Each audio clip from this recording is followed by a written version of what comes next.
oras po na ito dapat ilaan natin sa pakikinig sa depensa ng Vice Presidente, sa mga akusasyon laban sa Vice Presidente, hindi po pagdidepensa sa mga sarili natin kung tayo inaakusahan ng kung anong mga ahensya, kung tayo po ay may mga kaso, may mga investigasyon.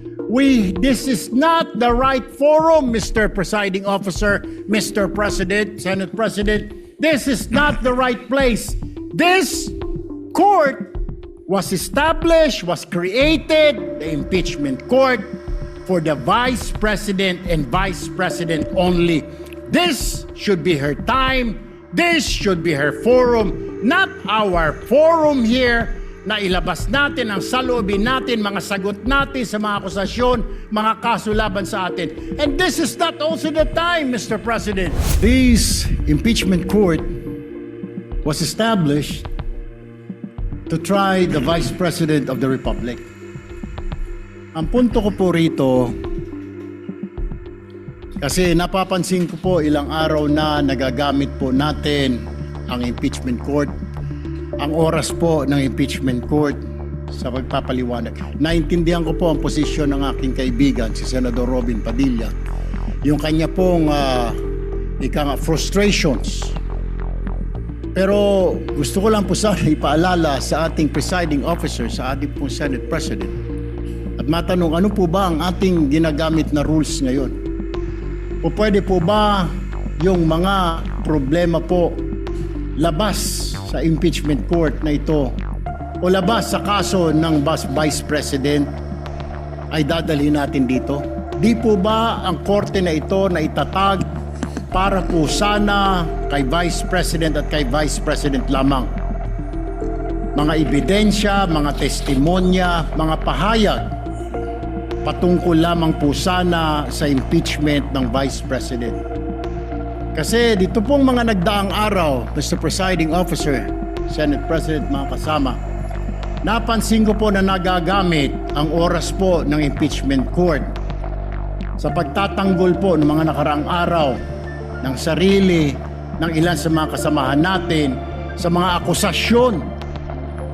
This is not the right forum and the right venue and not the right time to explain your situation. Kung gusto po ninyong mag-eksplika ng inyong mga saloobin, problema, maaari naman po ninyong gawin yan sa labas po ng oras ng impeachment court. Maaari pong sa press conference, nandyan naman po ang Senate media. Anytime po, nandoon sila sa Senate briefing room, press briefing room. Maaari din po sa Facebook o sa YouTube magpaliwanag. Huwag po nating gamitin ang oras ng impeachment court sa pagpapaliwanag o sa pagtatanggol ng ating mga sarili simula pa po noong nakaraang linggo. Because the time we waste here to defend ourselves, defend what we believe or what have you, is an injustice to the Vice President.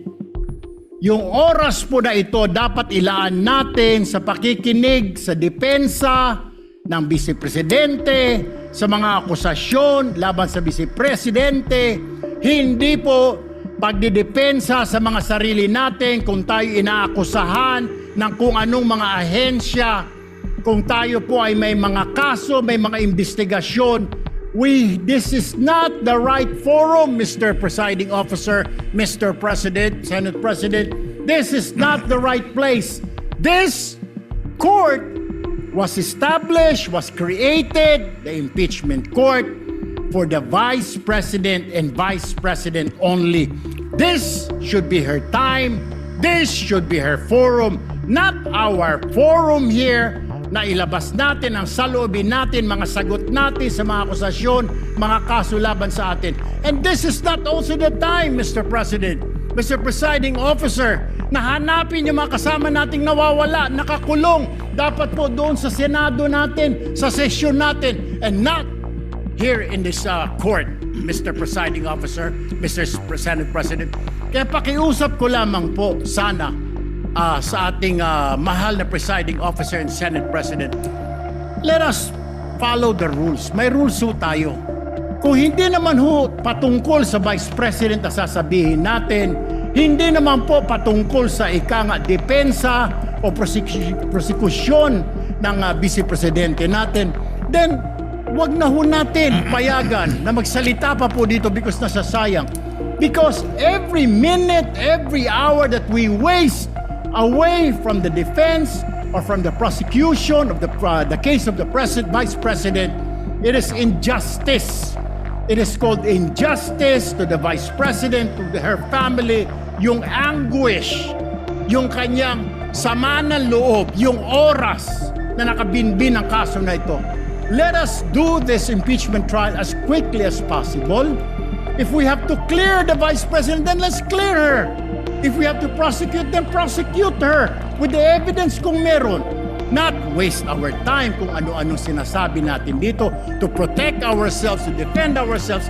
This is not the right forum, Mr. Presiding Officer. Kindly wind up, Mr. Senator Senate Judge President. Erwin Tulfo. This is not the right forum for us to defend ourselves. Bring it somewhere else. Bring it to the press. Bring it to the social media, but not here. Thank you, Mr. President.